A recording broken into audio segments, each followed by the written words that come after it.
expand on that. Well, here's the thing that I really enjoy about nightlife photography and event photography in general. I get to be the conductor. I enjoy being creative. I know that every time I go into a club, and I can design the shot up the way I want, by the amount of people that are in it, by what's behind them, the lighting, how the lighting's scooting across their face, and it's very impromptu because I have no control over the lighting. It's the lighting guys doing that. So I have to time my shots with them, but in this artistic way. It's like catching if you're going to go do nature shots and wait for the sun to be in the right spot. So you're the artist, producer, and you deliver the product via your social network. Yeah. Well, I send everybody to my nightlife blog, which is jeremywomack.com, and then they click on the picture there and they bounce over to LasVegasNightLifeNetwork.com.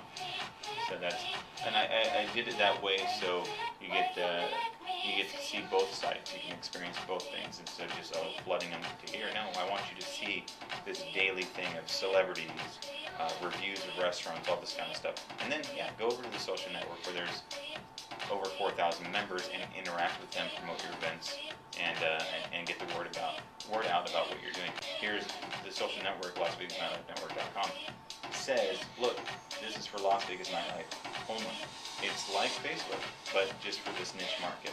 So all 4,000 plus members on there are interested in Las Vegas nightlife. And when you know, I was an event producer and promoter in town. I still do a little bit of that.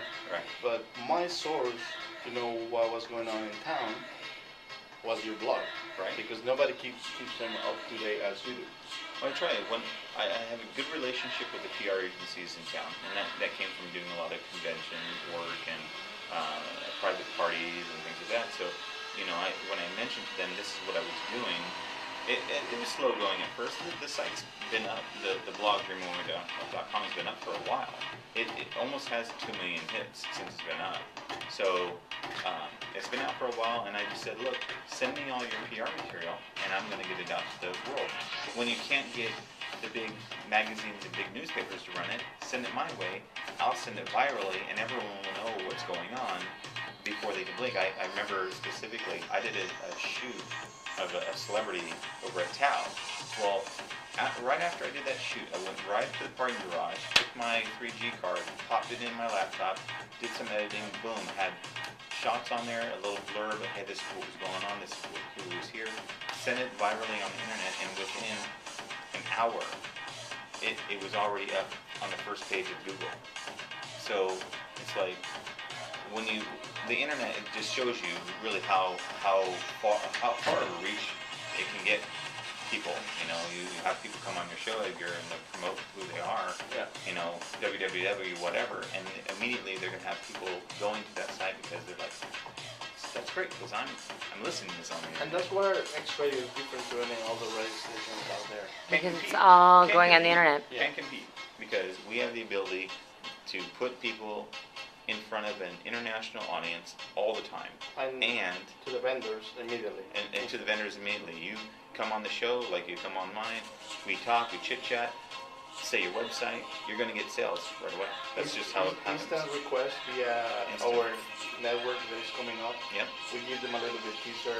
We took it down for a few days, but it's going to come back up. Yeah. We got a great response, and we were looking at that, you know.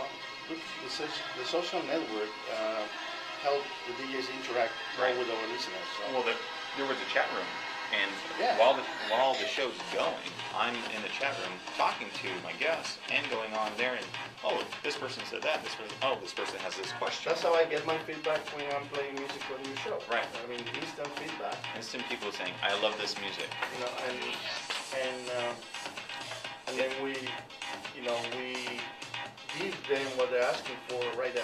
Right. You know, if the music, they don't like it, we change it immediately. Change it up. But we haven't got any of those. No, not yet. So you're doing, whatever you're doing is working well. Feedback either is positive or negative because only makes us better. Right. So, and I get great feedback about your show. You're doing great. And now that you have all these networks in Vegas, you were already established, and now you fall in with your show. it just seems to be, it's just the way the building blocks went. You know, it started here, went to just doing my blog, added the social network to it. I have other websites. I have mylasvegasentertainment.com, which is a nice big site with a lot of reviews and things like that. GetLasVegasTickets.com, where people can go and actually purchase tickets to all the club events. You're like an entrepreneur and you have all the Absolutely. companies going. Well, here's the thing. The best thing I could have done was become an entrepreneur.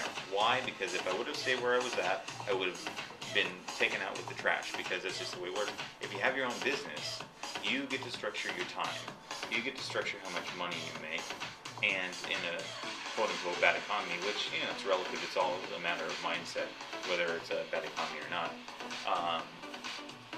If you're able to structure your own life, then you get to determine, how do I want to spend my time? Do I want to spend 8 hours a day doing nothing, really, and actually working maybe 5 of those hours, and 3 hours I'm doing absolutely nothing, or do I want to be more constructive? So that was probably the best decision I could have made, is just do everything on my own.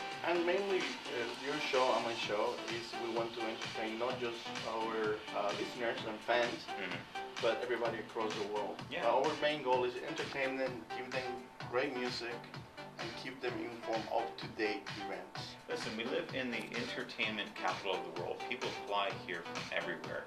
I can remember a specific experience when it solidified for me that what I was doing was of some importance, because you don't know that until someone, you know, edifies it.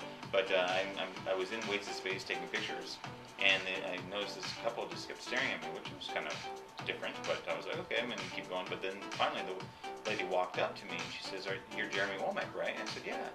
She says, "We follow your site all the time." And it's cool because we planned our whole vacation around it. And I was taken back. I was like, okay, this stuff's working. whatever I'm doing and putting my time and effort into is actually taking me off. So, Hello. well, I appreciate you having me down, sir. Thank you so much. All sir. the days. Yeah, you're very welcome. So, talk about your show. Well, the Jeremy Womack Show, I thought I'd name it that because it was appropriate. But I don't know. Basically, I've got a lot of different people that come on. I had a BMX pro bike rider, and I've had a sex expert, and a bartender, and DJs, and dancers. The runs the gamut. If it has to do anything related to Las Vegas entertainment or Las Vegas in general, I want to have them on my show, because I want to basically introduce these people to the world, because I feel they have something to offer. Is it fair to say that your show is to expose the behind the scenes of what they actually do, like a VIP host versus a promoter? The mindset came from always being asked by people, wow, this is amazing. I want to be like that. How did you do what you do? How do I do that? And it's a constant question. It happens nightly. And the same concept I do on my show with the DJs. Right. It's like, well, they play music. Why? They were musicians. They just fell in love with it. They admired somebody when they were kids. Right. I want to know everything. The good stuff. Vegas is such a lofty thing for a lot of people, and that's great. That's the way we want it to be. We want this to be your exciting place to go. So when you come out here, all these people that are serving you are almost like rock stars to you. And maybe you want to go back to Ohio and do the same thing. I don't know. But I get that a lot. Why Ohio? I like to pull Ohio out of my rear end all the time, because it rolls off the tongue well, and it's in the Midwest. Ohio. Or like they say, I know how. I don't want to say Chicago or Pennsylvania. I want to say Ohio. Because it's 4 letters and it's less than other states. Ohio, Nebraska. And Demi just sits here is like, what the F is going on in These this show? damn Americans, oh my God. Something funny in my drink. He's like, I don't do that on my show. I'm going back to Great Britain. Screw you guys. Yeah, I'm out of here. This show is one of the mixed shows from both sides of the Atlantic. Hands down. Listen, I mean, Hands down. from 5 p.m. to 11 p.m. Monday through Friday, you're just having an amazing time when you listen to XRadio.biz. We just had this 6 hours of insanity, great music, great talk.